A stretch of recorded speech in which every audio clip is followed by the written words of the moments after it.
Je vous rappelle que information yi ñu leen di faral di jox fii yëpp ci plateau bi mën ngeen dem ci site boobu di disport.sn ngeen gën ko lire su ngeen préféré wul sax déglu suñu ay rubrique ngeen dem lire ko ci disport.sn parce que dañ ci faral di def ay articles. Donc gis nañu aussi que maître Augustin Senghor lui il a beaucoup plus misé sur l'expertise locale musoon na njëkk a génn wax ko au micro de Desport TV, il avait dit que il a misé sur l'expertise locale gis nañu lu ñu fi jot a def et que ñoom ñoo ñu indil Coupe d'Afrique des Nations.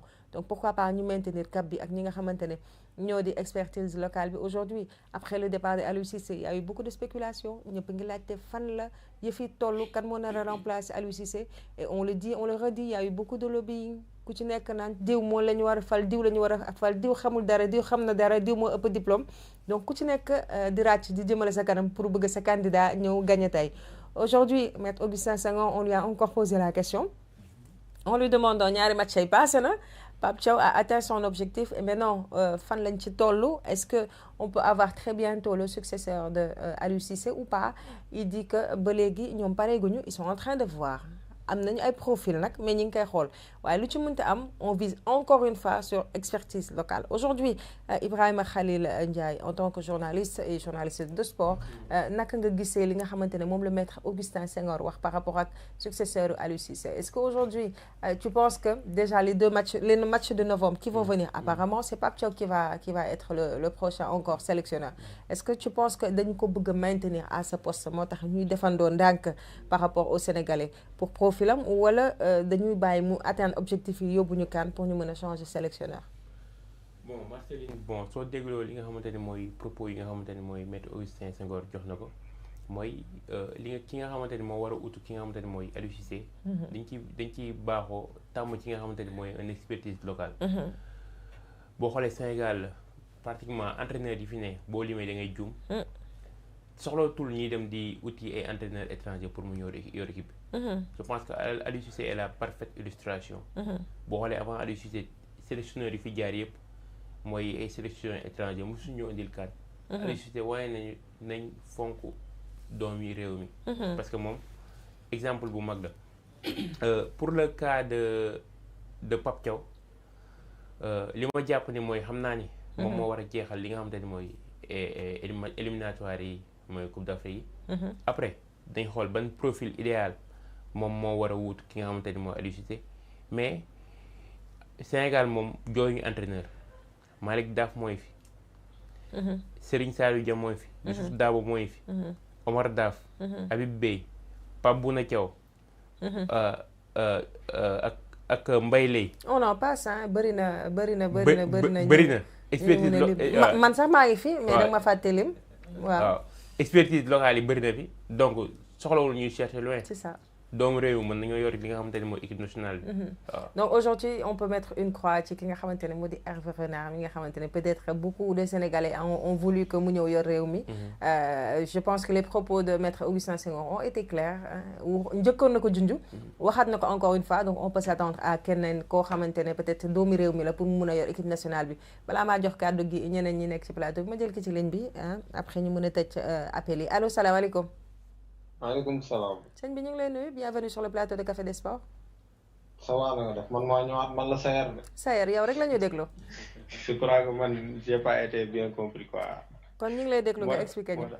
man je voulais juste attirer attention gars yi parce que ñun ñëpp d'accord nañ ci fédération am na xaalis. c'était pas ça loolu laa bëggoon faire passer ce que je voulais faire passer mooy que yéen ñi nga xam.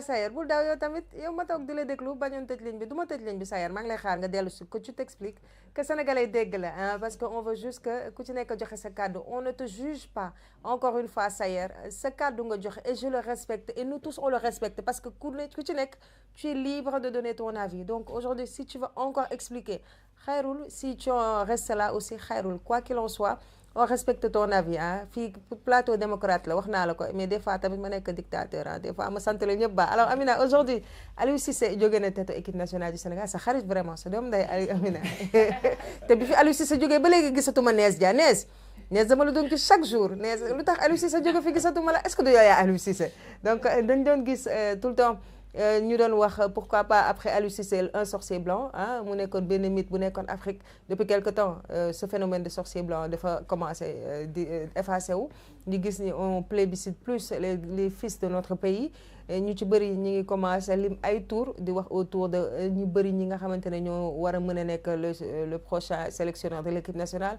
waaye fu mu nekk ni Pape Thiaw fi toogagum ah mu toogagum ci donc gi est-ce que aujourd'hui c'est une manière de le faire aimer par les Sénégalais pour mu mën a toog à la place Aliou Cissé ou bien peut-être que c'est juste pour un laps de temps ma jëlaat ko après ma ñëw ci yow allo salaamaaleykum. allo. waaw Sayer yaa dellu si yow rek laay déglu. waaw maa dellu si. ayca. ma ne man sama problème. c'était pas fédération am na xaalis. loolu ñëpp d'accord nañ ci. mais man je voulais que yéen ñi nga xam ne peut-être yéen ñu gën a jege. ayca. parfois ñi def peut-être je sais pas ba xam am ngeen les informations ou pas. ci les charges yi nga xam ne moom la fédération moom moo nekk ci kaw fédération. bu defee au moins ñun ñi xam. c'est vrai que ñun xam nañ ni am na xaalis. xaalis dugg na fii xaalis dugg na fii am na xaalis. léegi est-ce que xaalis yooyu noonu. fédération yan charge moom moo tege ci kawam. par rapport ak moom xaalis yu muy def. maanaam yooyu laay bëgg parfois di ko dégg parfois ci télé yi. comprends nga loolu laa bëggoon wax. leneen yi tamit pour anticiper un peu ci affaire Pape Thiaw bi. mu bañ ci sori. bon man je crois que la fédération prône pour la continuité. man loolu laa jàpp c'est pas avec le temps nag ba xam dañ fi bàyyi Pape Thiaw ou pas mais vie Pape Thiaw nu mu intégré staff bi et autres. ak résultat yu mu fi jot a def. je crois que fédération day prôner pour la continuité. D'accord. et puis parfois tamit ci yenn plateau yi damay dégg parfois gars yi di wax Pape Thiaw. dafa moom moo wàccee ñaari tali. gars yi dañu naan Pape Thiaw moom moo wàccee ñaari tali. si je me trompe pas Pape Thiaw année bu mu yor ñaari tali. je pense que année boobu le président Djibril Fall opté woon pour defar terrain ñaari tali bi. terrain ñaari tali bi. donc je crois que ñaari tali bu ma amoon politique gu financer sa terrain d'entraînement bi. au détriment de son équipe première. donc yooyu yëpp tamit bon c'était aidewuloon Pape Thiaw pour mu mun a am équipe bu compétitive pour mun a compétir au niveau de la ligue normalement comme mu waroon ko si je me trompe pas.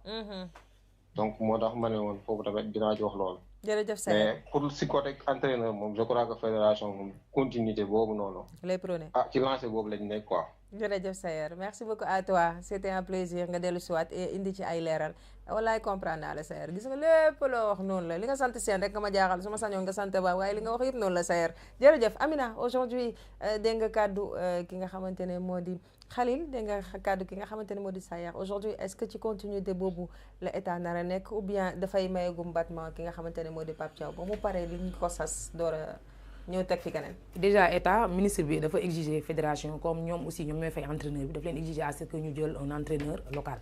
mais je dis que Pape Thiaw boo xoolee vu nu mu intégré ci staff équipe nationale bi CHAN la jël après bon avant ça moo yoroon ñaari tali ba mu nekk ñaari tali aussi gis nañ 6 matchs yi nga xam ne joué nañ ko gis nañ aussi résultats yi nga xam ne def nañ ko c'était pas satisfaisant par rapport ak li nga xam ne attentes yi nga xam ne tey xëy na peut-être waa ñaari tali amoon nañ ko.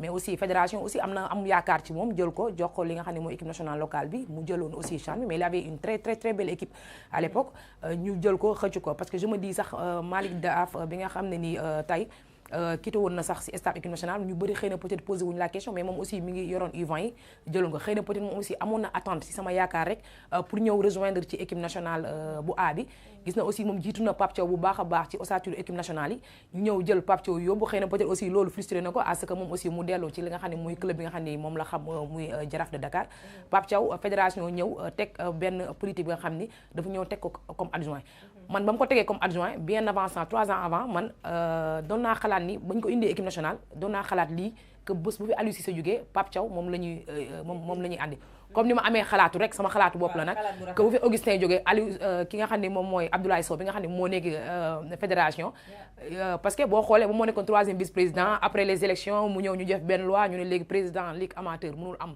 tant de club président ligue pro am équipe bi boo xoolee équipe amateur ñoom ñoo ëpp équipe li donc fédération ñoo indi ay politique yu beesam ne léegi Ablaye Sow moom mooy nekk premier vice président donc ñoom aussi seen politique dañuy bëgg bu Augustin demee ki nga xam ne mooy Ablaye Sow ñoo yor équipe nationale loolu boo xoolee kii pour le cas de Malick Diaf waaw Malick Diaf avant Pape Thiaw di intégré staff équipe nationale Malick Diaf quitté na poste sélectionneur quitté na ok donc loolu sama xalaat la par rapport ak waaw fonction seen façon de fonctionner parce que fédération ñoom aussi ñoom it seen mbir doo comprendre donc Pape Thiaw mi boo xoolee waxuma la sax éliminatoire mais moom moo ñu jëmee ji Coupe d'Afrique fédération moom la teg pour moom mu wutu ki nga xam ni moom mooy Aliou Cissé parce que boo xoolee déjà Pape Thiaw bu mu ñëwee premier match am intérim bi ni mu ko géré Pape Thiaw dafa muus Pape Thiaw dafa ñëw gars yi xam ne affaire de problème de système moo bokk na loo xam ne tey li nga xam ne Sénégalais li ñuy gën a kaas dafa ñëw jël loolu yëpp pousse ko mu ñëw affaire de problème système mu ñëw indi ñu 4-3-3 indi système boo xam ne tey Sénégalais bëgg nañ ko mu ñëw gis ni tout le temps Aliou Cissé aussi daanul te ki nga xam ne Sénégalais dañ ko bëgg muy Iliman Ndiaye bi nga xam ne tout le temps da koy dugal ci ay bout de match bu match yi ñu nekkee ay 80 minutes ou bien 75 minutes Pape Thiaw ñëw indi ñu ko muy démarrer match yi Sénégalais nag ñoom dañoo bëgg début bu nga xam ne début bu neex donc am na benn animation bu neex bi nga xam ne Pape Thiaw indi na ko actuellement ñu bëri ñu ngi am envie mais li may wax rek coach bu mag ñu ngi koy xam si ay grands matchs xëy na peut-être actuellement ñu ngi ci ay éliminatoire mais bu ñu fàtte ni ñu ngi war a dem ci nga xam ne 2 grandes compétitions muy Coupe d'Afrique ak li nga xam ni moom mooy Coupe du Monde te équipe bu ndaw comme ni nga ko waxee rek amatul donc fédération aussi na xalaat bu baax a baax profil bi nga xam ne war nañ ko choisir si parce que Sénégal nekkatul équipe bu ndaw te je dis pas bu ñuy jox équipe nationale bu Sénégal benn entraîneur c'est pas seulement le technicien mais un grand manager tey Aliou Cissé quoi qu'on puisse dire am na benn rigueur boo xam te indi na ko si équipe nationale muy discipline bi te joueurs yi actuellement dañu yor ay joueurs de cadre te boo leen xamul ëpp niveau ci côté de management doo leen mën a yore donc il nous faut un très très très bon manager qualifié mais un très bon technicien ñaar yooyu bu ñu ko amulee rek day daal bu ñu amee technicien bu baax te amuñu un manager bi nga xam ne tey day recadrer joueurs yi ci côté discipline du dem mais bu ñu amee un manager bi nga xam ne ni il n'est pas technicien mooy li daloon Aliou Cissé un très bon technicien aussi du dem donc il faut les deux un très bon manager mais un très bon technicien bi nga xam ne tey dina regrouper déjà équipe nationale ci côté discipline bi mais aussi technicien bi parce que boo xoolee équipe nationale nekkatul dëkk bu ndaw man je dis pas sax pourquoi ñuy def croix ci ki nga xam ne mooy Hervé Renard sa femme elle est sénégalaise mais il a ses biens ici au Sénégal mais coach le entraîneur bi nga xam ne même bu nekkee tubaab la mais aussi il a envie tout le temps dafa da ngay dégg mu naan moom tey bëgg na yor équipe nationale te entraîneur bi nga xam ne am na expérience aussi si grande compétition yi mais am na ki mais li nga wax ni Boucham d'accord ci dara ci ay affaire am na waaw parce que expertise locale d'accord ñun ñëpp dañuy prôner pour expertise locale mais Hervé Renard man pour man waruñu def ci moom sax dafa war a nekk exception si ñi nga xam ne nii tey parce que dafa entraîneur boo xam ne tout le temps da nga xam ne kii dafa bëgg Sénégal am na envie yor ko mais am nañ aussi ay Habib Beye pourquoi pas Habib Beye c'est un très grand entraîneur mais boo xoolee expertise locale la waaw Habib Beye te ba mu yoree Red Star man je me dis sax Habib Beye moom c'est le meilleur profil mu gère équipe nationale que ay Pape Thiaw ak c'est Pape Thiaw on a rien contre lui mais duñu sax benn mais Habib Beye xoolal ba mu yoree Red Star match par match nga seetaan ko mais boo xoolee da ngay gis composition bi nga xam ne ni mu ngi mais aussi c'est un très très bon manager tey am na cafka yi nga xam ne tey ku nekk ki ngay prôné war na mën a yor équipe nationale mais pourquoi ñuy def croix ci Hervé Renard ku nekk ki ngay prôné leen ma waaw est-ce que état Sénégal pare na pour fay Hervé Renard moom doful dina wàññi leer na la est-ce que leer na la ku mënul fay 30 millions par mois waaw ku mënul fay 30 millions par mois dina fay ay 70 millions 100 millions par mois moom moo bëgg ñoo yor moom moo bëgg moom na wàññi est-ce qu'il est prêt à diminuer en plus tamit Hervé Renard sorti yi mujjee def yëpp sorti yi baax Hervé Renard yaa ngi ñëw pour yow bi yow yaa ngi ñëw Hervé Renard yow tooga rek xam naa ne ci prône pour l'expertise locale France bi féminine bi et tout yëpp échec la fi mu mais c'est un très bon entraîneur en quoi qu'on puisse dire c'est un bon entraîneur mais est-ce que on est prêt aujourd'hui à mettre le prix pour quelqu'un koo xamante ne ses dernières sorties n'ont pas été vraiment élogiées donc est-ce que boobu loolu yëpp dañ koy jël en compte tu sais c'est pas quelque chose boo xamante ne juste profil bi neex na ma wala peut-être fi mu jot a jaar neex na ma en fait il y a beaucoup de paramètres yoo xamante ne peut-être que l'État moo tax muy jël temps pour par rapport à ça il y a des interrogations donc loolu yëpp il faut aussi prendre le temps de les étudier pour pouvoir xool kan moo fi gën man ak lu ci mënti doon wax naa leen faloo leen ma kon jël leen ki nga xamante ne moo gën ci équipe nationale du Sénégal Moussa aujourd'hui gis nga ku ci nekk ak ki ngay prôné ku ci nekk ki nga xamante ne moom nga bëgg mu jël équipe nationale du Sénégal aujourd'hui gis nañ encore maître Augustin Senghor qui est sorti pour dire que il est pour l'expertise locale aujourd'hui est-ce que tu es d'avis avec lui ou si tu étais lui tu ne fermerais pas toutes les portes si tu étais la fédération bon je pense que danger bi mooy foofu di wax ne expertise locale lan mooy expertise locale wala sénégalais parce que pour man aujourd'hui lan la ñuy wut lan lañ peuple bi di laaj sénégalais la ñuy laaj. boo xoolee bu ñuy wax expertise locale est-ce que dinañ xool ñi nga xamante ne ñoo évoluer fii ci championnat bi. ñoom Malick Daaf ñoom mooy locaux yi fi nekk. wala dañuy wax sénégalais kese. wala ñu boole ci ñoom Omar Daaf ñi nekk ci biti wala ñu boole ci ñoom Habib Beye. oui moo tax ma ne. gars yi du expertise locale rek la ñu mais ne sénégalais lañ bëgg. nga évoluer en Chine nga nekk en Amérique du Sud. sénégalais la ñuy wax parce que pour man ba ma nee expertise locale damay jàpp ñi fi nekk ñi nga xamante ne ñi entraîné suñu club yi ñoom Pape Thiaw mooy seen parcours ak ñoom Aliou Cissé nga xam ne nekkoon na fi Casa genre yooyu noonu yooyu ngay soxla donc à un moment donné man dama jàpp ne sénégalais lañ wax te man foofu pour man danger la parce que aujourd'hui mënuñu ne dañuy fermer la porte aux autres c'est ça ñun instant yi fan lañu war a focus mooy am benn entraîneur comme ni Amina waxee sànq un manager déjà et un fin technicien et tacticien ñun loolu la ñuy soxla équipe bi daa am fu ñu yegg Aliou Cissé bi mu ñëw bu ñu comparé ñëw Aliou Cissé ak ñëw Pape Thiaw Aliou Cissé bi mu ñëw y avait le néant suñu équipe amul woon dara ñun lan lañ bëggoon gis joueurs yi mouiller le maillot sur le terrain gis nañ fi ay joueurs yi nga xamante ne ñu dem Coupe d'Afrique di wàccee seen tubéy gis nañ Lamine Sané bi nekk tey U17 dosaaram lan la ci defoon Lamzo yooyu gis nañ ko fii. loolu dara nekk si dafa stylé. non am na il a recadré beaucoup de choses. donc dafa ñëw y avait le néant. il avait le libre champ pour mu def mu implanter ses idées. te loolu def nañ ko Dame Ndoye keroog maa ngi koy suivre ci benn émission. lan la wax nee na Aliou Cissé bi mu ñëwee dafa ñëw ci Aliou Cissé mu toog ak moom waxtaan ak moom mu ne ko da nga ñëw c'est sûr et certain da ngay créer sa équipe. mais man may ma sama sens. ma jouer à ma position. ma mun a concurrence ak ñeneen ñi. bu fekkente ne munoo ma may loolu ma jouer pointe nga may bëgg a defloo ay ailier affaire yooyu noonu kon. bu ma woo. mu ne ci la ko ay ci Aliou naan ko loolu nga bëgg mu ne wa mu ne kon. depuis loolu ñëwaatul équipe nationale. donc caractère boobu noonu la Aliou Cissé amoon te instant yoonu équipe bi foofu la toll. mais tey fan lañ nekk tey naka lañ champion d'Afrique. bu ñuy lim Sénégal bi ñuy lim les meilleures équipes en Afrique aujourd'hui mënoo lim 3 te doo ci boole Sénégal. donc tey mënoo ne tu vas chercher un entraîneur bi nga xamante ne même départ Aliou Cissé bi la am loolu pour man risque la aujourd'hui au lieu que nga jël risque boobu noonu nga jël benn entraîneur bi nga xamante ne il est confirmé. nga xam ne kii am na aura bi am na leadership bi. ba pare mooy aura mooy fi may waxee que tey équipe nationale bu Sénégal. buy génn day peut-être dernier temps yi dafa am ay problème avec le public et tout mais autant équipe nationale buy génn ma riirandoo la ñëppay ñëw donc il te faut cet entraîneur là qui colle à l'image de cette équipe là. Est-ce que tey Pape Thiaw il colle à l'image de cette équipe pour man non. Parce que aujourd'hui tu vas voir des joueurs aujourd'hui qui sont comme ay Sadio Mané ay Gana Gueye ay Kalidou Koulibaly ils ont beaucoup plus d'aura ils ont beaucoup plus de leadership que mais benn Habib Beye boo ko indee tey. gars yi mënuñu ko jaay dara. c'est ça nag. boo indee benn Hervé Renard gars yi mënuñu ko jaay dara. Hervé Renard Khalil mu ngi wax dernier kii am échec la man Arabie Saoudite je dirais pas que c'est un échec fii la ñëw qualifier leen en coupe du monde battre fii nii ay Argentine. ah oui donc peut-être avec l'équipe féminine te moom foofu noonu nee na il n'a pas resté lui-même. parce que dama jàpp ne dafa ñëw.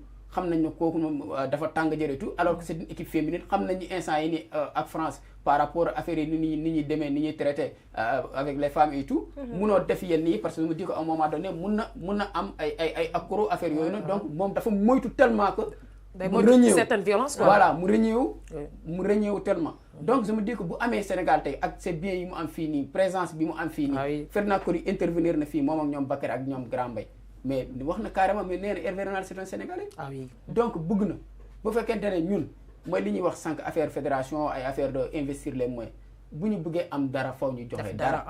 loolu nañ ko wax même ministre yi. nañ fu la tollu foofu sax. nañ lañ ko wax bu ñu bëggee am dara.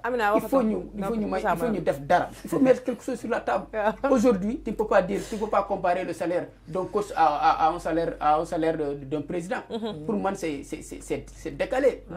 tey kon on va dire que Sadio Mané il touche beaucoup plus que le président donc nañ kaas. wala ñu jël sama exemple. nañ kaas Sadio Mané il touche beaucoup plus que le président. moi aussi je touche. Kalidou Koulibaly c'est pareil. merci beaucoup Moussa jaajëf donc yow Bou Thiam aujourd'hui dégg nga say naataango la ñoo xam naa d'accord bu ba léegi yaa ngi naan nii donc aujourd'hui yow à ton tour lan nga gis. man pour man li ma gis que ne fii équipe nationale toll nii am nañ ay profil yoo xam ne war a mën a yóbbu équipe nationale fi mu bëgg a dem parce que quoi qu'on puisse dire li ñuy wax am nañ y a les profils ku mel ni Habib Beye ku mel ni Oumar Daf war nañ leen mën a boole ñoom ñaar ñi liggéey parce que soo xoolee Aliou Cissé bi muy liggéey y avait Tony Silva ak Lamine Diatta à ses côtés ñii c'est la même génération Habib Beye ak Oumar Daf te ku nekk def nga loo xam ne si sport war nañ mun la wax benn lii Daf nekk na fi yor na fi Sochaux yor na fi Dijon ñoo ñëpp ñi joue en Ligue 1 en France kon Hervé Renard tamit profil la bu baax pour Sénégal mais comme est-ce que instant bi ñu toll nii état bi disposé na pour mën ko fay yenn somme yu bëgg état bi dégg. waaw bon état bi mais foofu xam nga tey état bu dóor a ñëw ministre bu dóor ñëw yooyu c'est un peu compliqué mais man tey li ma bëggoon Sénégal lépp lu mu am dañuy wax doomu Sénégal ñoo leen ko jox Aliou Cissé chapeau moo fi ñëw yóbbu ñu fi ñaar yoon final Coupe d'Afrique jël ñu fi final ñu dem fi 2 fois mondial li mu def ni ban kan moo ko mus a def waaye li mu fi toog nag kan moo fi mus a toog waaw xam nga loolu am na waaw mais li mu fi toog am na mais tey soo xoolee moom dafa ko commencé depuis Aliou Cissé depuis équipe CHAN bi la commencé ak Karim Séga waaw mais bu mu ñëwee équipe nationale il a pas démarré comme ça il a pris son temps lui aussi pour s'adapter waaw mais tey xam nga li mu 9 ans xam nga waaw mais parce que c'est les résultats yi moo tax mu toog fii parce que bu fekkuloon dafa ay résultats du fa toog résultats yi mu def moo ko may mu toog fii tant d'années yooyu yëpp. Il avait des difficultés au début. moom laa la bëgg a wax quand il venait de commencer il avait des difficultés. il avait des difficultés exactement on est d'accord tey jii comme li nga wax Pape Thiaw par rapport à comme li nga wax boo bëggee jëm compétition mondiale. comme ay difficultés yooyu ñuy mayoon Aliou Cissé. non mais pas foofu dañuy war a dem xam nga fi ñu war a dem. construction bu équipe am nañ équipe ba pare. construction bi ñu am Aliou Cissé mënuñu ko may. xam nga dañu war a dem Coupe d'Afrique il va prouver wala ñu pousse ko. waaw mais Amina s'il vous plaît tey Sénégal am na benn niveau boobu nekk ba pare. tey comme li nga wax bu ñu war a dem Coupe d'Afrique dañu war a indi ay entraîneurs yoo xam ne ay managers bu ñu taxawee ñëpp dañuy respecté. c'est ça très bien. on est d'accord mais tey fi ñu toll nii ñun Habib Beye Oumar Daf. pour man ñaar ñooñu bu ñu leen boole. Sénégal war na mën a am dara. Pape Thiaw bokk ci parce que ñoom 3 ñi war nañu mën a am. mais fédération du fay ñoom ñaar ñooñu ñëpp mënu am seen salaire ñoom ñaar boole leen. waaw mais loolu de feu la mais est-ce que fédération a des Sénégalais. loo xam ne ñoom dañu war a xool li nga xam ne mooy intérêt Sénégal ak mooy njariñu Sénégal. ñoom bu ñu leen boolee war nañu mën a yóbbu Sénégal ci côté mondial fii Sénégal war a àgg. quart de finale depuis tant d'années war nañu mën a ñëw ñoom bu ñu leen boole. alors waaw am aussi ay seen mais tey jii France kan moo fa nekk kan moo nekk Didier Deschamps kan Anigo. wala non Guy Stéphane moo fa nekk. Guy Stéphane excuse-moi Guy Stéphane ñooñu tamit ay lan lañu woon xoolal rek. statut bii kii am Deschamps Guy Stéphane amu ko. mais tey jii ñoom ñaar boole nañu bay war a mën a travailler ensemble. Habib Beye Pape Thiaw ñoom ñëpp génération war nañu mën a toog xool ñan ñoo war a mën a ànd ñu boole leen. parce que tey jii nii Pape Thiaw équipe bi mi ngi ko jël na intérim bi nii yóbbu na 2 matchs rek kenn mënu ko juger. parce que dafa juger ba pare ñun si 2 matchs yan équipe lañ fa dajal. en tout cas. xam nga tey nga pour nga mën a juger Sénégal dëgg nii foog ñu am équipe bu mag. tey ngeen mais c'est trop tôt ñu juger Pape Thiaw. kenn mënu ko juger c'est trop tôt ñu juger ko c'est très tôt tamit ñu dénigrer ko. parce que jàngee na fi mu war a jàngee na fi mu war a def. exactement nañ ko may temps aussi. ni ñu mayee temps peut-être Aliou Cissé duñ ko mayee temps mais teewul. on est en train de voir ci intérim bi exactement léegi intérim bi à quand ça ba kañ lay jeex ba fan lañ koy yóbbu est-ce que dinañu yóbbu Coupe d'Afrique ci intérim bi on ne sait pas point d'interrogation quoi qu'il en soit ministère des sports génnagul wax si.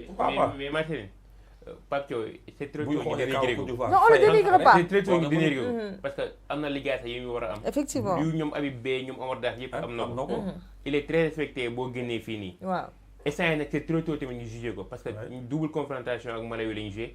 le véritable test c'est pas. ñaari tali ak Sochaux du benn de. ñaari tali ak Sochaux ay diplôme d'entraîneur est-ce que ñoom li ñuy am ak ñi am c'est benn c'est vrai que mi ngi ci yoon bi. mais yoon équipe ay ñaari tali ay Sochaux ay Red Star c'est pas la même chose. par rapport ak démb wax na ko rek Serigne Saliou Gueye démb ci émission Mbaye Sène bi moo ngi koy wax ne ñoom dañ doon ñoom. gars yi dañ leen di xeeb.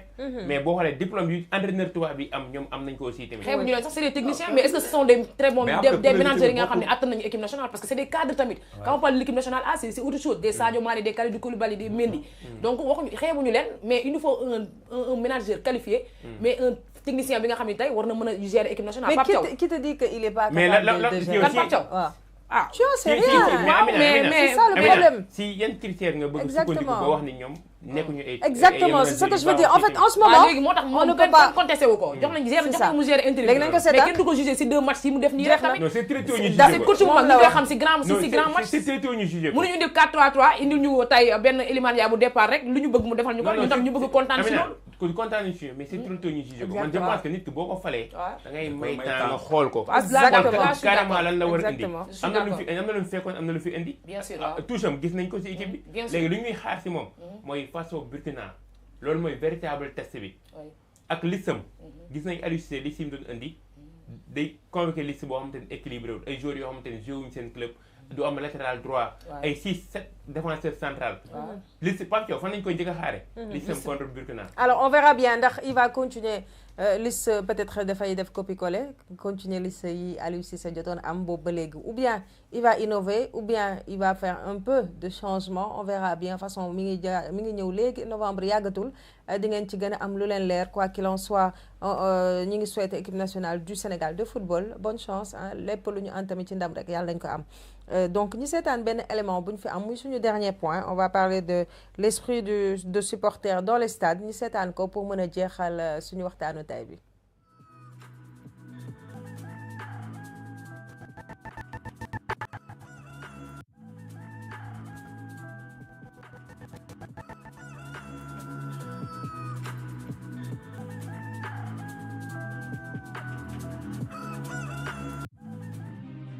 Mes amis les supporters, ces experts en tactique footballistique, géopolitique, sportive et philosophes de la victoire, que serait un match sans eux? Ces stratèges de la rue, ces Guardiola, Ancelotti ou Mourinho de la tribune ou devant le petit écran. Ils sont là, toujours fidèles au poste, à supporter leur équipe. Mais attention, dès que le coup de sifflet retentit, ils deviennent des experts du sprint, du RNT et du casse, bondissant pour célébrer ou contester. Leur premier réflexe, bien sûr, critiquer l'entraîneur. D'ailleurs, dans leur rêve, ils auraient sans doute mieux fait que lui, ou que Sadio Mané. Toutefois, ne vous y trompez jamais. Mes amis, les supporters ont le cœur sur la main. Ils encourageront l'équipe coûte que coûte, souvent en mélangeant prière et superstition. Si par malheur l'équipe perd, ce n'est jamais de leur faute, bien sûr. C'est la pelouse, l'arbitre ou peut-être même la position des étoiles ce jour-là. Mais que serait un supporter sans son équipement? Le maillot de son club de cœur ou de l'équipe nationale, faux ou vrai, peu importe, les lunettes de soleil en pleine nuit et bien sûr le téléphone pour suivre les analyses sportives d'après-match qui confirment ce qu'ils savent déjà, leur équipe aurait dû gagner, point final. Mes amis les supporters, un véritable spectacle à eux seuls. Et parfois, on se demande si on regarde le match ou eux. Un supporter, il sait tout, voit tout, comprend tout, mieux que n'importe quel entraîneur payé des millions. Sa vision du jeu est aussi claire que ses analyses critiques sur son canapé. Au début d'un match, mes amis supporters sont sereins. Leur équipe est invincible et tout le monde le sait.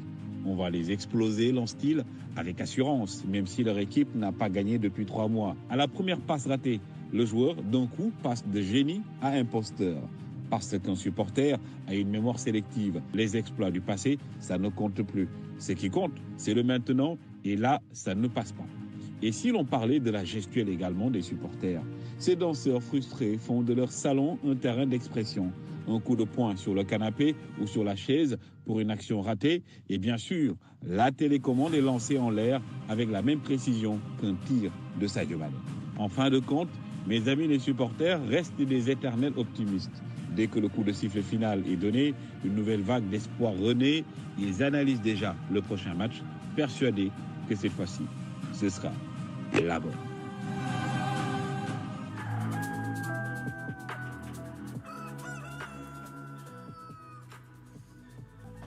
Merci beaucoup à Ababacar Tounkara pour cette petite rubrique concernant les supporters. Alors, il a parfaitement raison. Que serait l'athlète sans ses supporters? Commençons par le président, peut-être au dernier des Sénégalais. Nous sommes ay supporters, on a tous ñun tamit benn fibre patriotique buy nelaw ci ñun. Donc ku ci nekk rek sooy seetaan ki nga intéressé ci peut-être discipline sportive bi nga xamante ne moom nga bëgg da ngay am fibre buy yeew ci yow, da ngay am peut-être esprit de gagne et de victoire bi nga xamante ne moom ngay bëgg àndal bés bu nekk. Aujourd'hui, est-ce que esprit de supporter boobu, esprit fair play moo war a jiitu ci supporter? Est-ce que esprit fair play boobu am na ci ñi nga xamante ne ñoo di supporter supporters, on va parler aujourd'hui de peut-être football local, on va parler aujourd'hui de football équipe nationale du Sénégal, on va parler des autres disciplines, mais yi gën a faral di gis ci supporters yi mooy ci football bi. Donc aujourd'hui, est-ce que esprit de fair play bi war na mën a ànd ak supporter bi wala un supporter doit toujours rester un fervent supporter? Ma jaarale fa tàggu la Amina, soo tontoo ci question bi. C'était un plaisir de t'avoir reçu sur ce plateau ce matin. Merci beaucoup Marceline, ça fait un réel plaisir aussi de partager le plateau avec toi, mais aussi avec sama co-débatteurs yi. Donc c'est un réel plaisir surtout de partager ce plateau avec Ibrahima. Donc je pense que ñu ngi door a bokk plateau, donc xamante woon mu nekk un homme très très pertinent. En tout cas, merci beaucoup aussi d'avoir répondu à notre invitation. Mais Marceline aussi nga wax léegi lu am solo muy supporter bu ñu nee supporter nag ne fair play, mais mu wax aussi lu am solo sànq parce que bëri na ay supporters yoo xam ne tey Sénégal dañuy naan nous sommes 14 millions d'habitants, mais 14 millions de coach en tout le temps, kenn ku nekk ak sa avis si équipe nationale bi. Tout le temps da ngay gis sax ba ci commentaire gars yi dañuy wax ni Sénégal ñëpp mënuñu nekk coach, mais bu ñu fàttali aussi supporter bi nga xam ni dafay toog ci kaw dafa am benn lecture de jeu tout le temps, aussi dafay am débat chaque match avant muy commencer ak bu match bi commencer. Te parfois aussi si supporters yi sax da ngay gis ni dañu am benn lecture de jeu bu cohérent. Donc si loolu rek laay nuyoo sama benn nijaay bu ñuy wax Ousmane Wade nekk un supporter numéro 1 bu équipe nationale bu Sénégal. Moom tey bëri na ay joueurs yi nga xam ne tey ñu ngi équipe nationale. Man ñu si bëri sax parfois si moom laay dem te pourtant du entraîneur du journaliste, mais parfois moom may jox ay informations de taille yi nga xam ne dafa xam joueurs yi. Surtout ñu nekk ci petite catégorie. Bëri na ay joueurs yi nga xam ne tey dañu nekk Arabie Saoudite wala si zone Europe bi. daf leen di topp ci ba ñu ne amee 15 ans 17 ans. joueurs yu bëri moom moo may suggéré ne ma Amina joueur bii nii ndax xam nga ko, wax ma ci moom lu bëri muy Ousmane. Mais aussi à chaque fois bu Sénégal di jouer maçon la mais chaque jour bu dee Sénégal dafay jouer 19h 15h wàcc na ñëw bii lu metti dina ko lijjanti. Parfois day ñëw ay 23h wàcc bu demee stade seetaan match guddee bu ñëwee ma ne ko tons xanaa liggéey su moom damay liggéey, mais équipe nationale bu Sénégal jaral na ma lu nekk. Moo tax aussi maa ngi ko nuyu bu baax a baax Ousmane Wade Chéri Nabou, donc nekk un supporter de l'équipe nationale A bu Sénégal, mais aussi sax bu petite catégorie. Mais supporter aussi Marceline nekk lu am solo si équipe tay, parce que bu ñuy fay joueur bi wala ñuy toog di seetaan bu ñu taxee supporter yi ñoo tax, parce que ñooy dagg seen billet aussi bàyyi seen lépp wax dëgg fa yàlla dugg support yi nga xam ne ñoom ñooy joueurs yi. Mais aussi di wax aussi jaaraale lancé waale benn message muy football local bi déjà tàmbali nañu première journée yi, donc di wax supporter club yëpp que ça soit Jaraaf, Casa Sport, ainsi de suite les autres clubs ñu fair play, xam ni aussi football plaisir la, passion la, mais aussi supporter bi koy seetaan aussi plaisir la ci moom, mais aussi nañu fair play bu baax a baax Marceline. Di tàggu aussi mbokk internet yi ñuy suivre di leen wax aussi bu leen fàtte abonner, mais aussi cliquer sur la cloche de notification. C'est important, cliquez sur la cloche de notification pour ne rater aucun de nos programmes. Saa su nekk rek bu jeex rek beneen day enchaîner wu si kanam tuuti dinaa leen jox li su programme yi nar a am tey. En tout cas, merci beaucoup à toi Amina. Merci également à toi Moussa Sow. C'était un plaisir de t'avoir accueilli aujourd'hui encore une fois. Je vois que tu es un homme de parole, tu tiens tes promesses. Damay def ni chaque jour, chaque semaine dama may ñaari yoon daf may neex. Merci d'avoir répondu à l'invitation. Lan nga xalaat ci chronique u Ababacar Tounkara bi? maa ngi lay jaajëfal nee naa la daal garaawul waaw bu ma Sabel moom na ma woo rek. jeex na ma waxee rek ma ñëw incha allah. incha allah ça fait un plaisir de partager le plateau avec Amina, Bou ak Khalil. C'est toujours plaisant dina am ay idées yu bees. am aussi ay informations yu bees. donc da ngay jàng lu bari. Après par rapport à l'esprit de supporter Amina wax na ko sànq.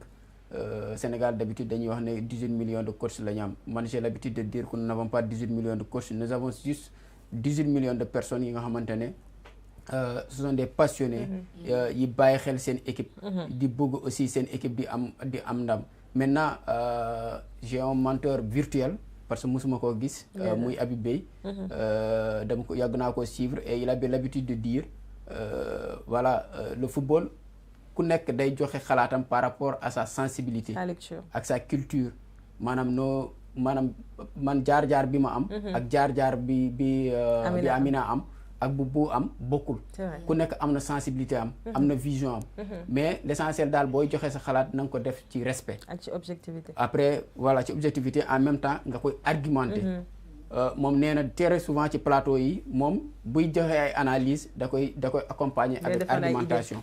Day argumenté ba nga xamante ne joueur bi muy wax ci performance am du wax ci nit ki ci performance joueur bi lay wax bu dajee ak moom après joueur bi mun na ko ne je suis pas d'accord avec ton analyse ak sama performance te moom boobaa dina mën a joxe en retour ñu bàyyi di critiquer nit ki maanaam di wax ci nit ki bay wax ci ay famille am parce que nañu wax ci liggéey bi c'est ça en fait parce que joueurs yi ay nit lañ dañuy am ay sensibilité dañuy boo leen di waxee benn affaire mu mun nañ ko bañ a gis mais seen famille bi mun nañ ko gis te mun na leen toucher te mun na leen kii. C'est important donc nañ ci bàyyi xel ñu bàyyi surtout saaga yi. Merci beaucoup à toi Moussa. Il a lancé un message très fort et très important. Comme tu me donnes, hein, que ce soit le joueur, que ce soit le mécanicien, que ce soit le médecin, que ce soit le président, que ce soit l'opposant, que ce soit peut-être le maçon dont Amina a parlé, ñëpp am famille. Tout le monde a une famille. Te ku ko ci xoolul itam peut-être ta famille est en train de voir. Donc il faut aussi penser un peu à la famille d'une autre personne. Xalaat ne suñ ko defoon sa famille du la neex yow di nga génn woote di nga génn kaas di nga génn ñaxtu.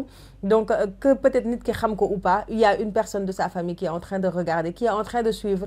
Donc amaana li nga koy wax dina ko metti. Donc il faut aussi éviter un peu de juger peut-être la personne, mais plutôt de juger ses actes et de juger peut-être li nga xamante ne moom lay def et de critiquer de manière objective. Hein. Vraiment mën nga critiquer, remettre la personne à sa place sans pour autant être déplacé, sans pour autant nga saaga ko wala yenn mots yi di ci juk. C'est très important parce que ça peut atteindre des personnes et ça peut atteindre des familles. Merci beaucoup à toi également Bou. C'était un plaisir de t'avoir reçu tey ci matinée Café des Sports sama champion d'Afrique bi vraiment yéen amoo leen champion d'Afrique man am naa ko bu Thiam Dioum donc mbégte kontaante la ñu amoon dalal la ci plateau Café des Sports di la fàttali rek ni bés ni ki tey fii sa kër la heure boo fi ñëwee amoo fi sens interdit donc bienvenue encore une fois chez toi. Merci d'avoir répondu à l'invitation et j'espère que ça ne sera pas la dernière fois. Inch'Allah waaw di leen jaajëfal di rafetlu ñëw bi ba ñëw fi di si kontaan. partager plateau bi ak ñu mel ni ñi. Amina moom gis naa ne moom du may dara quoi mais c'est bien loolu baax na de boo gis ay jigéen ñu mel ni impliqué ci le sport ça fait plaisir parce que man côtoyé naa ay jigéen ñoo xam ne c'était dans le foot féminin comme Mami Ndiaye mooy président Mami Ndiaye bi nekk en France ak kii nu mu tudd Seyni Sekndir bi nga xam ne moo nekk président ñu ngi koy nuyu d'ailleurs ak Walimata Sey ñoom ñëpp c'est des ñoo xam ne côtoyé naa leen boo ñu wax dafa wax benn côté lu ñuy wax supporter dafa exigeant man joué naa nawetaan nekk capitaine du Jakaarou l'équipe le plus titrée au Sénégal ba pare tamit nekk koo xam ne convocant maa fa ëpp titre si côté nawetaan mais amoon naa supporter yoo xam ne ils étaient exigeants ñoom gagné rek lañ xam supporter moom moo lay tàccu tey suba moo lay saaga loolu moom c'est affaire de supporter dugg naa ko tamit ak US Ouakam parce que joué naa US Ouakam donc Sénégal dañ toll foo xam ne ñun supporter dañ leen tàmmal gagné léegi nag tàmm gagné boobu mooy tax benn instant duñu mën def la part des choses ñoom équipe bi buy dox ñu tàccu mais équipe bi il suffit suba mu ñàkk rek supporters yi ñoom noonu lañ mel mais loolu moom supporters léegi foog ñu sensibiliser ci lu bëri c'est important surtout léegi Sénégal sport dafa commencé violence te violence àndul ak sport c'est vrai surtout même léegi boo xoolee nawetaan yi yàqu na même léegi li jóge si nawetaan yi mooy ñëw si championnat yi seetaan naa fi benn match daaw équipe bu Jaraaf dem ñëw mais seen biir yëpp dañ ko kayaasa te xam nga am na affaire yoo xam ne ñoo ko war a mën a sàmm supporters yi supporter mooy ki nga xam ne nii moom mooy doxal équipe moo koy yàq jërëjëf moo tax ñoo war dañ leen war a toog gi leen gën a sensibiliser si côté yu bëri yoo xam ne ñoom dañ war a mën a ñëw taxaw équipe parce que fi ñu toll nii quoi qu'on puisse amul benn équipe bu mën a dem sans supporter c'est important merci beaucoup waaw di leen jaajëfal di rafetlu ñëw bi rek encore une fois ñu ngi lay jaajëfal yow itam bu baax say kaddu yi mujj am na solo lool équipe mënu dem sans supporter et je pense que loolooy tax sax ñuy gën a génne arñe bi nekk ci ñoom ñu lay jaajëfal bu baax yow itam Ibrahima Khalil Ndiaye mbégte la ñu amoon dalal la ci plateau bi ndax sa pertinence vraiment ak waxtaan bu neex bi nga xamante ne indi nga ko fi waaye du tee balaa ngaa dem faaw ma pinu la Ibrahima ndax sa tarde bi mais teewul je suis très heureuse de t'avoir accueilli ce matin j'espère que ça ne sera pas la dernière fois di la fàttali rek ni fii bés ni ko tey itam sa kër la tu viens quand tu veux donc bienvenue chez toi encore une fois merci beaucoup Ibrahima merci beaucoup Marceline di jaajëfal ñi nga xamante ne ñoom laa bokk leen plateau bi muy Moussa si pertinence am Amina tey moom dafa mel ni dafa tàng quoi ak Kosovo c'est un réel plaisir di partager plateau bi parce que plateau bi nekk na plateau bruche macha allah jàng nañ ci di jaajëfalaat bu baax waa Desports si liggéey bi ngeen def si sport Sénégal ndax ba ngeen ñëwee yàggul mais wàññi woo lañ may da ngeen a yokk gis nañ valeur ajoutée bi ngeen xamante ni moom ngeen di def ci championnat bi ren championnat bi yéen a koy produire mu nekk lu am solo parce que gis nañ Sénégal football bi sport bi sax dafa manqué woon promotion mais ba ngeen ñëwee ba léegi yéen ciy veillé bu baax a baax di nuyu ñi nga xamante ne aussi tamit ñu doon suivre émission bi le grand journaliste Abdou Aziz Diop bu CNM ak le grand photographe Amadou Sow Ndiaye maa ngi leen di jaajëfal bu baax a baax ñi nga xamante ni ñoo nekkoon ci émission bi di jaajëfal encore une fois tout ñi nga xamante ni mooy internetu des sports TV aussi tamit mooy par rapport ak supporters yi parce que léegi supporters yi daa am benn engouement bu mu jël ak benn tournure mooy réseaux sociaux yi TikTok bi parce que boo ñëwee championnat bi supporteru Pikine yi supporteru Jaraaf supporteru Casa dañuy sànnante ay pic match yi balaa ñëw hostilité ci réseaux sociaux yi lay njëkk a commencé ak li nga xamante ne mooy pari foot yi loolu mooy pratiquement boo xoolee moom mooy déclenché li nga xamante ne mooy violence yi nga xamante ni moom la ñuy gis c'est-à-dire gis nañ aussi tamit léegi affaires yi ñooñu commencé di apaiser wu parce que boo xoolee comité supporter yëpp dañuy regroupé wu des fois ci ay panel pratiquement ñi nga xamante ni nag ay amateurs lañ ay fervents supporters lañ ñooñu moom am nañ esprit fair play parce que bu ñuy dem stade nañ yóbbee victoire yóbbu nul yóbbu match défaite ñooñu moom duñ indi violence mais soo xoolee ñu koy gën a indi nag mooy ñi nga xamante ni ma rirandoo yi nga xamante ni ci réseaux sociaux yi la ñu nekk gis nañ Pikine Guédiawaye am na rek waa koñ bi ñëpp a ngi commentaire ci TikTok bi commentaire ci Instagram nekk ci YouTube ma ne xaaral ma ñoo dem. c'est ça ñooñu nag ñoom ñoo indi violence. di ñoo wax jar a sensibiliser ñooñu waaw ñoom ñoo indi violence. merci di wax beaucoup ni sport moom. boo dem stade jàppal ni victoire nul. ak défaite ñu ànd jërëjëf boo ko defee sa bopp bi rek problème doo am. loolu la supporter bu ne dafa war a jàpp loolu victoire nul ak défaite mooy am donc soo ko bàyyi xel rek je pense que lu bëri du la bett nga teel a def sa bopp ne à tout moment mën nga perte ndax lii la fi indi moo fi indi sa nawle donc loolu dafay am solo on ne cesse jamais de sensibiliser ñi nga xamante ne ñoo di génn ñoo di dem ci yenn regroupement yi yenn discipline sportive yi di woote ñoom ñu dem di leen di seetaani wala di leen di supporter di leen encourager yéen la ñu waxal nañu def lépp ci fair play ak sportivité parce que sport ku ko xam ne dafa war a mën a boole waaye waru mën a xaajale ma leen di gërëm yéen ñi ma jotoon bokkal plateau c'était un réel plaisir d'avoir partagé cette matinée avec vous merci également à ñi nga xamante ne ñoo nekkoon ci ligne bi depuis ce matin di participer ku ci nekk à ta façon ñi ngi waxtaan ñi ngi commenter ñi ngi aimer ñi ngi liker ñi ngi ñaanalaate ñi ngi poser ay questions donc merci beaucoup à vous c'était un plaisir à vous aussi d'avoir eu li nga xamante ne moo di seen gis-gis may gërëm ñi itam ñi doon woote Sayer Sène ma lay jaajëfal bu baax a baax wax naa la ko sa sant bi rek na xadi waaye maa ngi lay gërëm bu baax a baax Moustapha Sarr jërëjëf à toi aussi ci woote gi nga woote depuis Wakam donc may nuyu également waa Kër Massar waaye fàttewuma Aliou 9 TV moom itam ci woote gi mu woote mbégte la amoon di leen dalal yéen ñëpp ñi ci ligne bi ñi ci plateau bi ak ñi jotoon woote di ci sama émission bi di Café des Sports di fàttali rek ni que am na koo xamante ne dafa réeroon mi ngi réeroon fële ca Richard Toll donc mi ngi feeñee fële ca Apix donc bi mu feeñee ci Apix moom Jacques la tudd ci li mu wax numéro téléphone bi 77 485 89 84 77 485 89 84 kooku noonu mooy Jacques donc ay mbokkam suñu gisee communiqué bi war nañu mën a woote ci numéro téléphone bi nga xamante ne joxe nañ ko parce que mi ngi réere ca Richard Toll feeñee fële ca Apix donc ñuy fàttali également que vous aurez vos émissions bu ci mel ni Actu Inter à partir de 12h30 mais vous aurez également 100% Martial